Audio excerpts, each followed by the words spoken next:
Olá, bom dia. Está no ar mais um Reunião de Pauta com vocês. Hoje é sexta-feira, dia 6 de agosto de 2021, né? Vocês que estão nos acompanhando aí no chat, deixem aí o seu like, né? A sua curtida no joinha, né? Compartilhem o vídeo com todos os seus amigos, seus colegas, seus companheiros, seus camaradas, né? Em todas as redes sociais em que vocês estão presentes, Facebook, Instagram, Telegram, Twitter, que mais que tem, Uriel? Você que é jovem das redes sociais. Bom, antes de tudo, bom dia para todo mundo que está assistindo. Bom dia para o Chico, meu companheiro Bom aqui dia, do Reunião Uriel. de Pauta. Último dia aí da semana, vamos se preparar para a semana antes do ato do dia 18, né? Isso semana aí. de campanha e tudo, então vamos dormir bem, vamos se organizar que semana que vem vai ser bem intenso. Bom, compartilhem em todos os locais que vocês puderem. Já liga para sua mãe, para seu namorado, para seus amigos, chama todo mundo para entrar aqui no programa e ajudem a divulgar a COTV, né? Que é uma imprensa operária revolucionária. É isso aí. Não se esqueça também de contribuir financeiramente conosco. É muito importante essa contribuição para manter o nosso canal e também para aumentar o nosso alcance, aumentar a qualidade dos nossos programas, que é possível. É muito bom, mas ainda é possível aumentar. Parece que não, mas ainda é possível aumentar a qualidade, né? E a gente só consegue com a contribuição de vocês, né? Mandem aí o Superchat, né? O famoso Superchat. Escrevam sua mensagem aqui no YouTube, clica no cifrãozinho e manda aí que a gente vai comentar, a gente vai ler, né? E agradecer, obviamente. Mandem também, vocês podem mandar um super sticker, aí vocês escolhem o bonequinho mais legal que tiver aí e manda aqui que a gente vai comentar também. Além disso, você pode se tornar membro do canal, né? O membro do canal ele contribui mensalmente com a Causa Operária TV. Você tem diversos planos, né? Desde o plano bronze de R$8 até o plano platina por volta de R$200. Pode escolher um desses planos aí e contribuir conosco, né? Que mais, Uriel? Mais nada? Não, acho que podemos ir às Recadinhos notícias iniciais? Beleza. Vamos começar aqui, ó, com a coronavírus, né? Pandemia. A variante Delta está desafiando aí os países, né, que tiveram um bom resultado aí no começo da pandemia, né? Países como China, Austrália, Vietnã estão tendo uma certa dificuldade aí com lidar com essa nova variante, a variante Delta do coronavírus. Então, quem pensou que a pandemia tinha acabado, que o negócio estava resolvido, a gente vê que a situação não é bem assim. Não, Uriel? Exatamente, né? Você vê que ainda são países que tiveram muito êxito no começo da pandemia. A China, por exemplo, era um dos poucos países que tiveram a vacina, pareciam confiantes no combate ao coronavírus, mas agora eles estão... Tinha várias vacinas, inclusive, tinha várias diferentes. vacinas. Agora a variante Delta está driblando aí as barreiras sanitárias chinesas e voltando a contaminar milhões de pessoas. A Austrália também, que era um país que parece que nem tinha coronavírus direito, estão tendo que fazer novas quarentenas, estão tendo que voltar aí com isolamento social, enquanto aqui no Brasil a gente vê, né? A variante Delta já chegou, né? Já está contaminando todo mundo e não vai ter isolamento, né? Agora eles não vão parar de reabrir tudo. Então essa notícia é importante, né? É sempre importante a gente estar ligado nessas questões do Covid, porque isso escancara que o interesse dos golpistas não é e nunca foi combater o coronavírus, né? A gente viu que o pessoal está agora querendo reabrir as escolas, vão reabrir as escolas, né? As que ainda estão fechadas, e o que se encaminha aí é uma continuação do genocídio. Uma coisa que é interessante, né, quando você vê essas notícias sobre o problema da China, por exemplo, é a quantidade relato, pelo menos na notícia, que existe uma quantidade muito grande de testes, né, e de medidas que eles fazem contra o negócio para não espalhar o vírus, né, que mostra que lá existe um motivo para eles terem sido bem-sucedidos na contenção da pandemia, né, que enquanto aqui no Brasil o governo não testou ninguém, mandou o pessoal ir trabalhar, fez um lockdown aí, um programa de isolamento social que só atingiu a classe média, só atingiu os setores mais que já tem uma situação mais confortável. Lá nesses países a gente vê que o pessoal tem toda uma metodologia, todo uma decisão política no sentido de enfrentar o problema, né? Ou seja, a gente vai se fuder, né? Isso daí tende a surgir de novo no Brasil, né? O companheiro usou uma palavra de baixo calão, que para esse horário não é adequado, mas é algo assim que vai acontecer, né? Então, isso daí tende a vir para o Brasil e é algo que a gente tem que ficar atento, porque, né, a própria pandemia de coronavírus também começou na China, né? E se espalhou pelo mundo aí a partir da China, pelo menos é uma das teorias, né? Mas as notícias primeiras que a gente tinha era da China, né? E agora tem essa nova variante que já tem aqui no Brasil, né? A gente já viu aí, ela também apareceu bastante, acho que principalmente no Rio de Janeiro, né? E em outros lugares também, mas a tendência é que isso daí apareça aqui e que a situação fique um tanto quanto complicada no Brasil. Ela já é complicada, né? Ela não se resolveu. Existe uma vacinação e tal no país, mas a situação ainda não está totalmente resolvida, né? Se você for ver, hoje, por exemplo, no país, quantas mortes a gente teve? Sei lá, tem que procurar na internet. Mas a gente teve aí, a gente ainda está tendo mais de 1.000 mortes por dia no país inteiro, né? Então é importante ficar atento a isso daí, né? Não, e o coronavírus, inclusive essa variante Delta, tem uma contaminação muito maior, né? Tem sintomas diferentes, é muito mais difícil de você perceber, ainda mais no inverno, né? Nesse frio, nesse seco terrível. E é uma mutilação das pessoas. O pessoal não está morrendo, mas está perdendo o olfato, perdendo o paladar, perdendo capacidade de respiração. É um negócio terrível. É isso aí. Bom, seguindo em frente, né? A gente viu uma notícia aqui muito curiosa, né? Que é o seguinte. Diz aqui que governo estuda dar bônus, a notícia do Estadão, né? Governo estuda dar bônus para o consumidor que economizar energia em meio à crise hídrica, né? Ou seja, é engraçado que o jornal burguês pega o negócio pelo ângulo positivo, né? O governo vai dar um bônus, vai dar um desconto, né? Você vai ler a matéria, o governo vai dar um desconto para a pessoa que economizar tantos megawatts aí de energia no mês, né? Ou um crédito, uma coisa assim, né? Isso daí, quem viveu a época do Fernando Henrique Cardoso lembra disso daí, que foi muito parecido naquele período, né? Você tinha uma meta de quanto que você deveria gastar no mês, e se você passasse dessa meta, a conta de luz ia ficar bem mais cara. Era algo desse tipo, né? Então, aí, por outro lado, em vários lugares, você tinha a questão do apagão, né? Você tinha várias cidades que ficavam sem energia, ficavam sem luz, ou bairros, né? E geralmente na periferia, os locais os bairros mais pobres e tudo mais, né? Então, a gente tem essa situação aqui, né? Se fala em crise hídrica, né? Se fala em crise energética, e sobre quem que recai a responsabilidade desse problema e sobre quem que recai, né, o ônus da crise. Sobre a população, é lógico. Exatamente. Né? Tem uma frase aqui que eu vi numa reportagem do Edio Lopes, do PL, né? Ele é da Comissão de Minas e Energia da Câmara. Ele falou que esse bônus ele só tem duas formas de uma espécie. Uma seria um crédito em faturas futuras e outra seria um bônus de alguma forma em espécie monetária, que ele acha um pouco difícil, né? Não, é uma coisa assim, né? O que acontece? Em vez de o governo agir diante do problema da crise da energia elétrica, ele vai lá e exige ou suborna, faz um bônus aí, não é suborno, né? Faz um bônus aí para a população economizar a luz, né? Muito provavelmente, daqui a pouco, o que subiu a conta de energia elétrica subiu. Isso aí todo mundo viu, todo mundo que mora no Brasil vê isso daí a cada mês que passa, né? Muito provavelmente vai subir de novo. Né? Vai subindo, né? Faz um bônus, faz um esquema assim. Não, né? Esse bônus vai ser em faturas futuras. Não. Ou seja, não vai ter nem bônus. É um negócio super besta, né? Em vez de resolver o problema.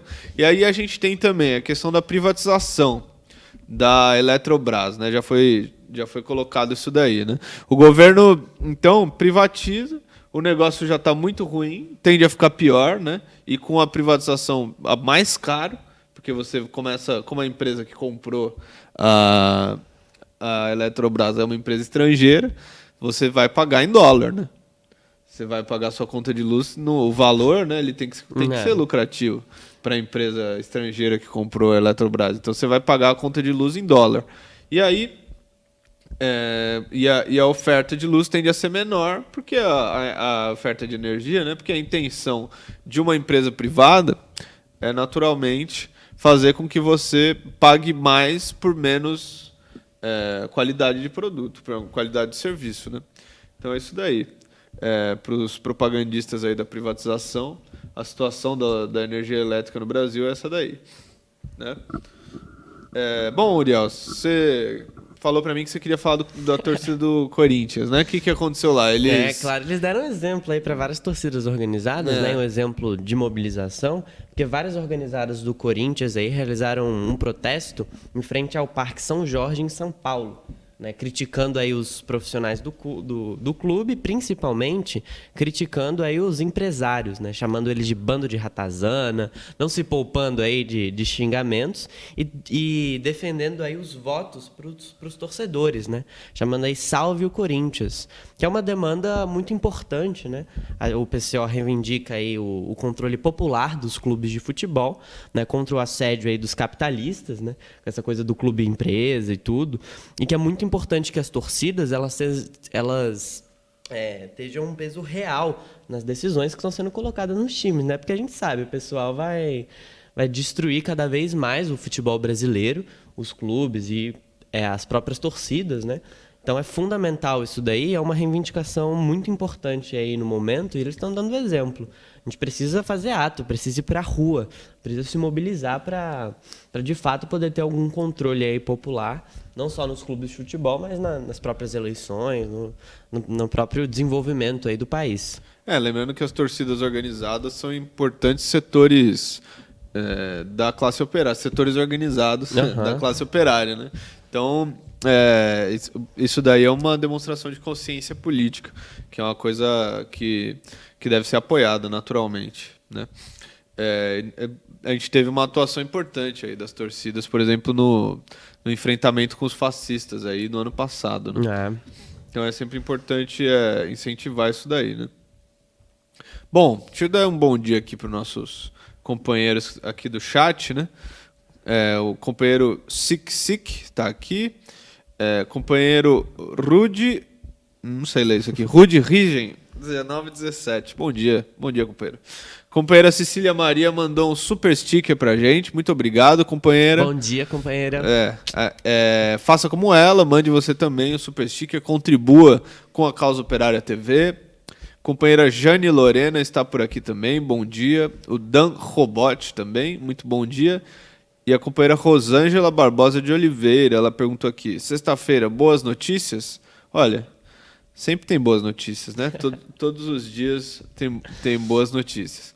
Então, muito bom dia para a companheira Rosângela, né? E vamos continuar aqui a nossa pauta, né?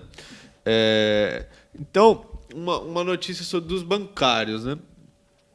Os donos aí do Itaú estão implementando uma reestruturação, né, na estrutura do banco, né, que intensifica aí os ataques aos bancários, né? Então eles estão fechando centenas de agências, de postos, de escritórios no país inteiro, estão realizando demissão em massa da população, né? Já foram demitidos aí cerca de 35 mil trabalhadores, né? Tudo isso para aumentar os lucros das famílias, né, dos banqueiros, né? Então é importante o pessoal colocar isso daí, mostrar, né, que esse setor também está sendo bastante esmagado pela política dos capitalistas, do imperialismo, né, pela política dos banqueiros, e defender que esse pessoal saia às ruas aí, né, se coloque aí contra isso daí.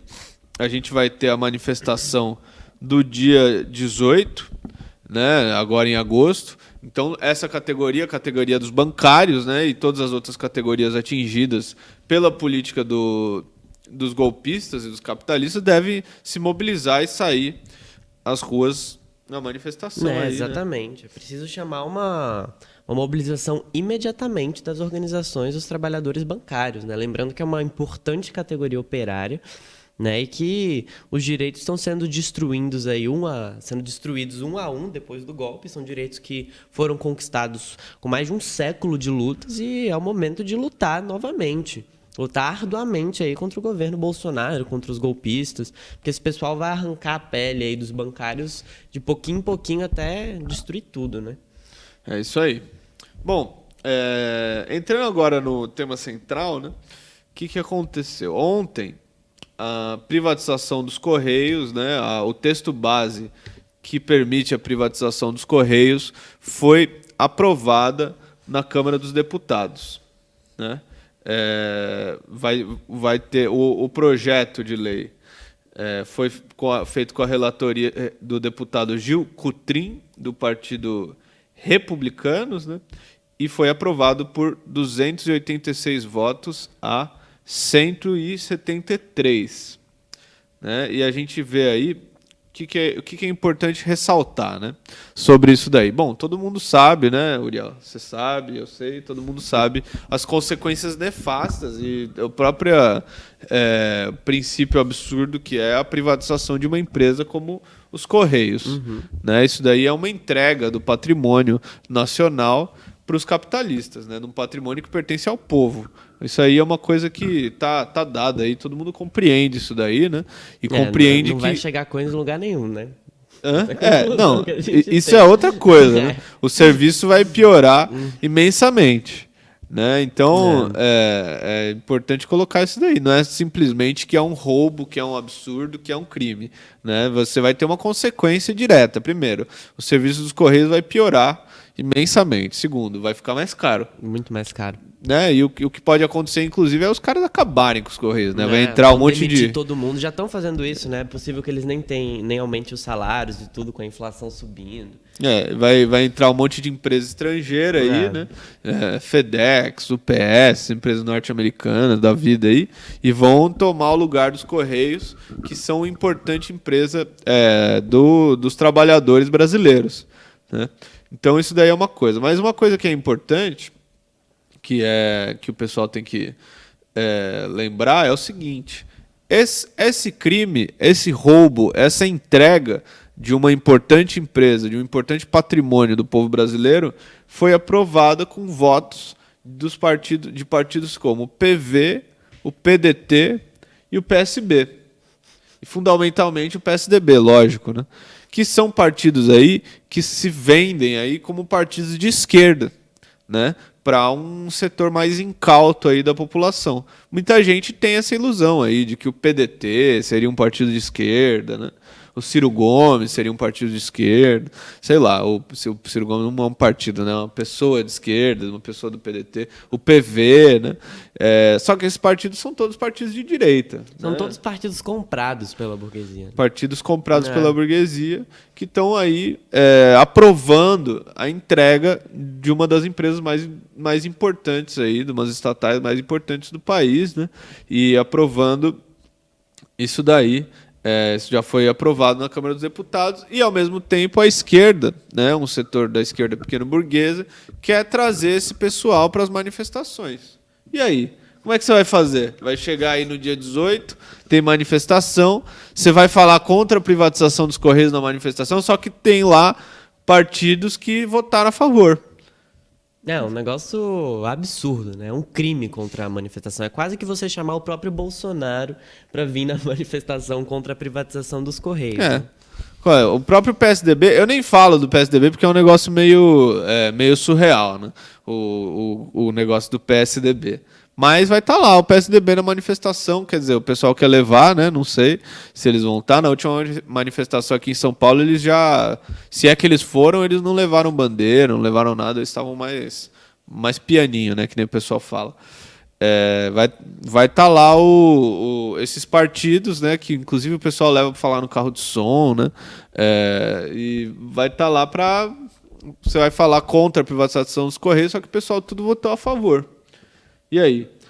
Não, eu acho que é importante a gente colocar aqui em pauta, Sobre o pessoal, os liberais, né, os direitistas aí defendem que não, se você privatizar os Correios, isso vai aumentar a concorrência entre as empresas, vai melhorar a empresa, mas não, vai ser entregue diretamente a uma empresa privada que só vai querer lucrar em cima dos trabalhadores. A situação dos trabalhadores vão ser assim, dezenas de milhares de demissão, vão cortar todos os direitos e é preciso compreender isso. E a gente precisa organizar de fato uma greve dos trabalhadores dos Correios, uma greve combativa, organizada, com intervenção aí da CUT, dos companheiros de outras categorias, porque não dá para ficar assim. Isso daí vai ser uma destruição para todos os trabalhadores brasileiros, para toda a população brasileira. Quem acha que privatizar os Correios vai melhorar o serviço por causa da concorrência tá vivendo aí com a cabeça no mundo da lua, Você acha né? que a empresa vai querer lucrar enviando coisa pro Acre, pro Norte? Não existe concorrência. É uma coisa super... não existe isso daí. O que existe é a entrega da empresa nas mãos do capitalista, né? E a gente tem que colocar também, né? Importante que a gente não deposite nenhuma confiança, pelo contrário, à Câmara, ao Senado, né? Porque a gente já vê alguns companheiros aí dos Correios, né? Que a gente conversa falando, não, mas a gente ainda tem a esperança do Senado vai barrar, o STF vai barrar a privatização, a gente vai conseguir pelas instituições burguesas, não vai. Isso aí é mais do que claro. Esses são os principais interessados e principais arquitetos aí para privatizar os Correios. É uma via de luta que é inviável para os trabalhadores. É o momento de mobilizar, de chamar greves, de ocupar, de chamar assembleias em todos os locais, todas as fábricas, de ir às ruas, por exemplo, no dia 18, que é um dia de luta nacional pelo Fora Bolsonaro e que deve ser um dia de luta nacional contra a privatização dos Correios. A gente lembra como é que foi esse negócio de confiar no Senado, na época do golpe de Estado, do impeachment, né? A Câmara dos Deputados aprovou o impeachment, apesar de que tinha gente que achava que eles não iam aprovar.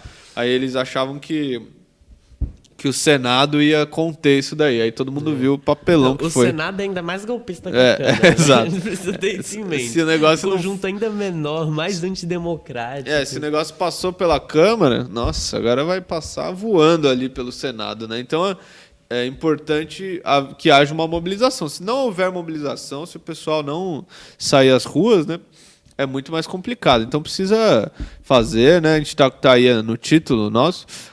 Os trabalhadores do Correio devem entrar em greve imediatamente, né, junto com os servidores públicos que já vão entrar em greve a partir do dia 18 de agosto, né, vão realizar uma paralisação. Os trabalhadores do Correios devem entrar em greve também. Né, isso deve ser impulsionado em todos os locais, né? E essa é a única forma de impedir a privatização. A gente precisa superar aí qualquer direção fantasma, direção direitista dentro dos sindicatos, né, dos Correios e pressionar aí por uma greve, ocupar as fábricas. É hora da greve. Não é hora de esperar que o Senado e as instituições mais antidemocráticas e vampíricas do país, como é o caso do STF, né? Aqueles vampiros que destroem o país, mandam no país, como se fossem monarcas mesmo. A gente não pode esperar que esse pessoal aí acabe com a privatização. É importante a gente entender isso, né? Inclusive, queria fazer o convite aqui para que todos os companheiros acompanhem o curso sobre democracia, revolução e socialismo, né? No qual o companheiro Rui está explicando muito bem, de fato, são essas organizações democráticas, né? Qual que é a democracia que elas defendem. Então é uma questão muito importante isso daí, a gente ter isso em mente, porque a gente não vai conseguir nada com essas instituições. Essa é a realidade. Mas com a greve, com a mobilização, uma mobilização real dos trabalhadores, lutando de fato pelos direitos dos trabalhadores de interferirem ali, né? De poderem acabar com a venda aí dos Correios e refazer um acordo coletivo decente e tudo, e de fato poder controlar os Correios, que é uma coisa que é dos trabalhadores, né? A gente não vê nenhum cara lá da STF carregando caixa, entregando coisas para os lugares o dia inteiro, né? O pessoal trabalhou a pandemia inteira ainda. Então, é preciso reivindicar isso como um patrimônio aí dos trabalhadores e defender até barrar aí a venda da empresa. É isso aí. Bom, Momento Pig, temos Momento Pig hoje, Uriel? Hoje temos Momento Pig. Tem que ver se a vinheta tá pronta aí para rodar. que não sei se a gente pegou a produção de surpresa, mas enquanto não vem, vamos dar bom dia aqui pro pessoal. A companheira Vitória Lotti entrou aqui, bom dia. O companheiro Sik se animou aí com o negócio do Corinthians, tá falando aqui bastante. Tá certo. O perfil ao vivo tá por aqui.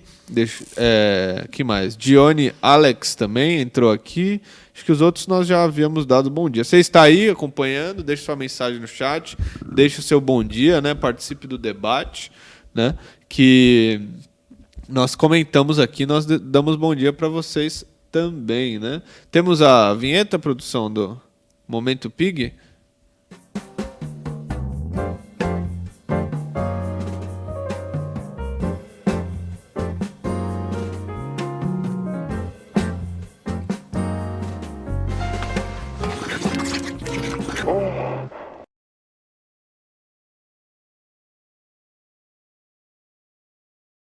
Ó, vocês viram aí a nossa vinheta super especial, né, do Momento Pig.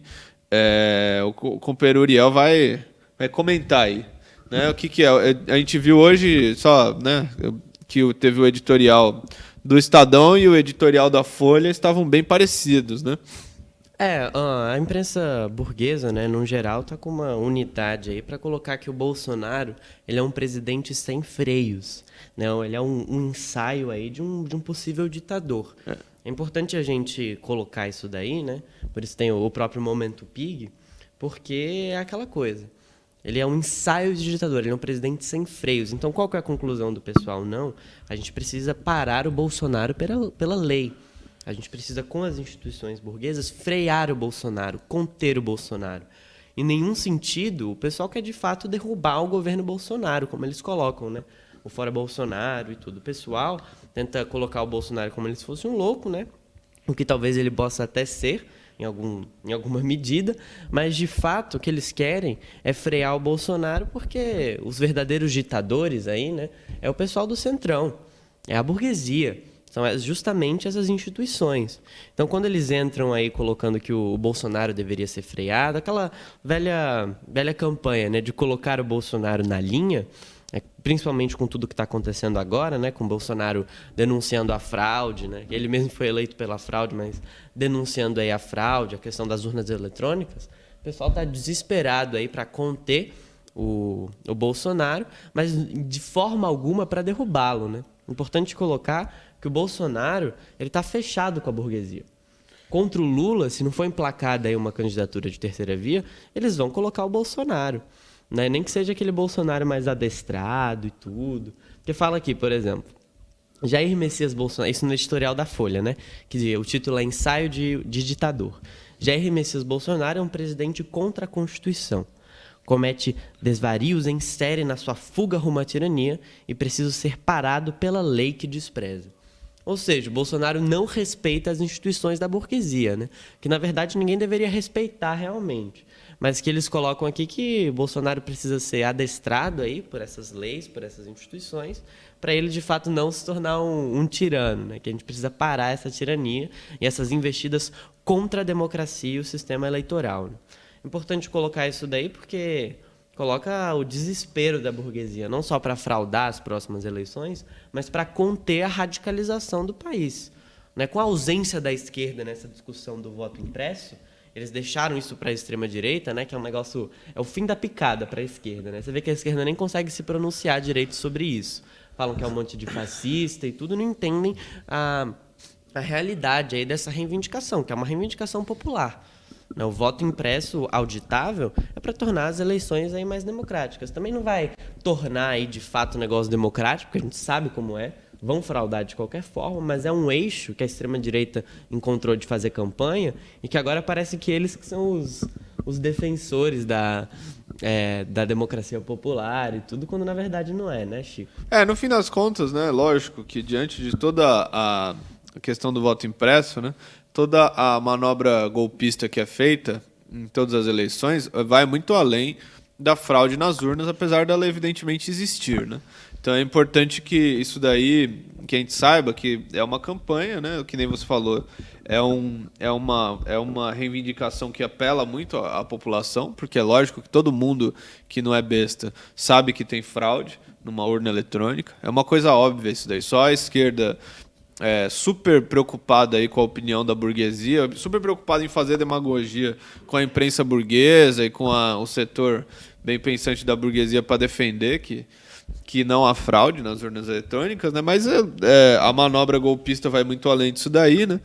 Então é importante colocar isso daí, que também a extrema-direita faz uma grande demagogia, né? Porque a fraude, no fim das contas, os beneficiou nas eleições passadas, né?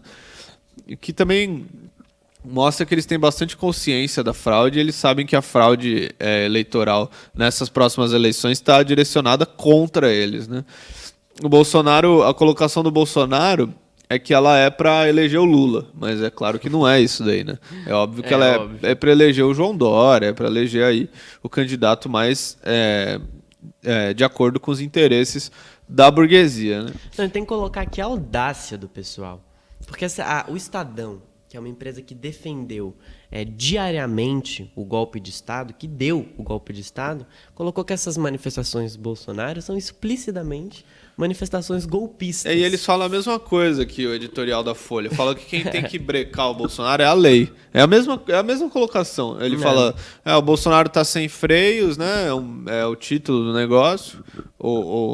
É isso aí, presidente sem freios. E que o freio do Bolsonaro seria a lei, né? Ou seja, o que é interessante, né? A lei por quê?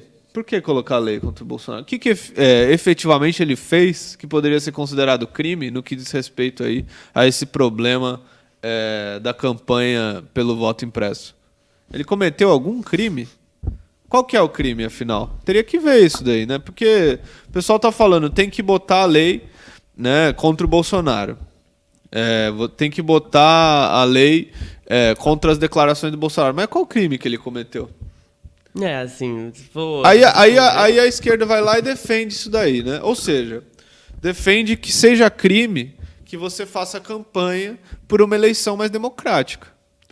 É isso que, no fim das contas, está defendendo a esquerda pequeno burguesa, e é isso, no fim das contas, que está exigindo a imprensa burguesa, né? Tem que ser crime, o cara não pode falar isso daí. Sendo que a pessoa pode falar o que ela quiser. Isso daí é algo que a gente defende há muito tempo, né? Em todos os...